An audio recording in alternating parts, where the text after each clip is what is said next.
Bharatiya Janata party कर्म विश्वास रखती है। आप पत्रकार हैं, पहले की सरकारें कहती थी खजाना खाली हो गया।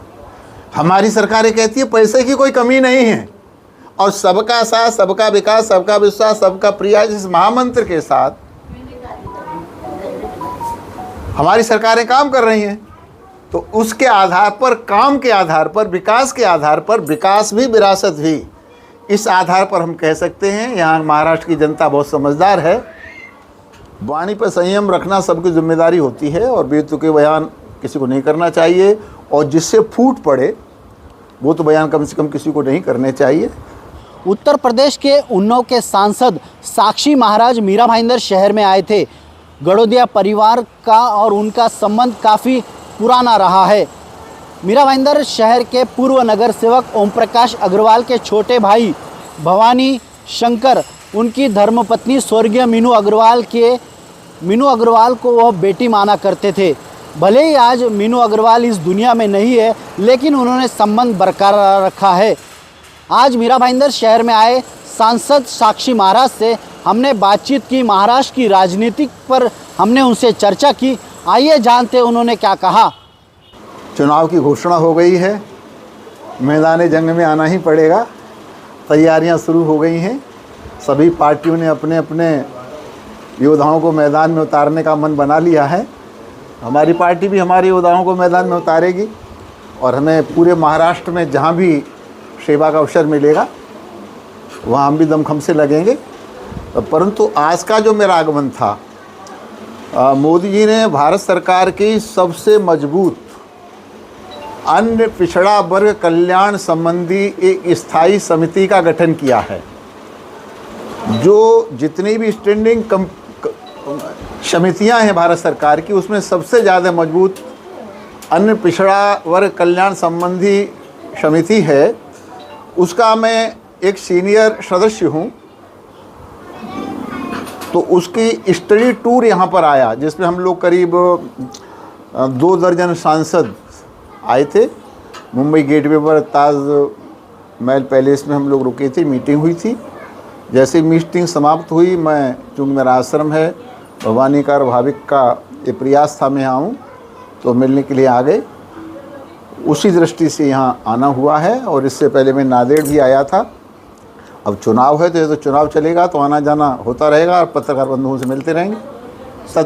सत्य है कि गाड़ोदिया परिवार संघ से संबंधित रहा है, और विभिन्न सेवाएं इस राष्ट्र के लिए अपनी समर्पित करता रहा है। इनके पिताजी से, पूरे परिवार से, भाविक की माँ से, वो तो मेरी बेटी थी, सबसे मेरा यथावत संबंध रहा है। और मैं जैसा कि आपको बताया क्या, यहाँ आता ही रहा हूँ। कई बार केशव षष्ठी में मुझे जाने का सौभाग्य प्राप्त हुआ है।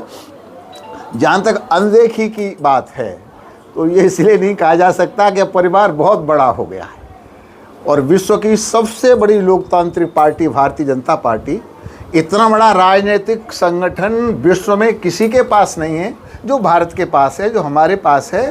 तो ये नहीं सोचना चाहिए कि अनदेखी हो रही है, ये सोचना चाहिए कि जिसके लिए हमने तपस्या की, तेरा वैभव अमर रहे माह हम दिन चार रहे न रहें, जो संकल्प था संघ का, जो एक एक कार्यकर्ता महामंत्र का जाप करता था, तो राष्ट्र उसी रास्ते पर चल पड़ा है। मोदी ने वही रास्ता दिखा दिया, योगी ने वही रास्ता दिखा दिया, और विकास भी विरासत भी। आप सहमत होंगे, जो पूरे 75 साल में, 65 साल में, 70 साल में मुंबई में विकास नहीं हुआ था, वो इसी सरकार की कृपा से इन 10 साल में विकास हुआ है। और सारे देश में जो हनक इस समय भारत की है, सारा विश्व देख रहा है कि धरती से आतंकवाद कोई समाप्त कर सकता है तो भारत कर सकता है।